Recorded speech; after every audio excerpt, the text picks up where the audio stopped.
ভূপতিনগরে এনআইএর উপর হামলার দুদিন পেরিয়ে গিয়েছে রুমেলা এবং অধরা দুষ্কৃতীরা। বিতর্কের মধ্যেই পুলিশের তদন্তকারী অফিসার বদল। সিআই ভূপতিনগরকে তদন্তের দায়িত্ব দেওয়া হলো।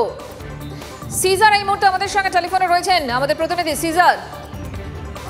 দেখো, ভূপতিনগরে এনআইএ আধিকারিকদের উপর হামলার ঘটনায় দুটো মেজর ডেভেলপমেন্ট এই মুহূর্তে রয়েছে। এক হচ্ছে এই অভিযোগ দায়ের করবার পরে ভূপতিনগর থানার একজন সাব ইন্সপেক্টর পদমর্যাদার আধিকারিক তদন্তের দায়িত্বে ছিলেন, কিন্তু তাকে বদল করে সিআই ভূপতিনগর অর্থাৎ ইন্সপেক্টর পদমর্যাদার আধিকারিক শ্যামল চক্রবর্তীকে দায়িত্ব দেওয়া হয়েছে এনআইএর বিরুদ্ধে এই হামলার ঘটনা তদন্ত করবার জন্য। এবং তিনি তদন্তভার গ্রহণ করবার পর এনআইএ কে চিঠি দিয়েছেন তাদের যে আধিকারিক হামলায় আহত হয়েছেন বলে তারা অভিযোগ জানিয়েছিলেন সেই আধিকারিকের মেডিকেল রিপোর্ট, সেই মেডিকেল রিপোর্ট পাঠানোর জন্য বলা হয়েছে। এবং যেটা আমরা এনআইএ জেলা পুলিশ সূত্র থেকে জানতে পারছি যে ওই মামলায় যেমন তারা ইনজুরি রিপোর্ট চেয়েছে, পাশাপাশি অন্য যে মামলাটি এনআইএর বিরুদ্ধে হয়েছে সেই মামলাতেও নোটিশ পাঠানোর জন্য প্রস্তুতি নিচ্ছে জেলা পুলিশ।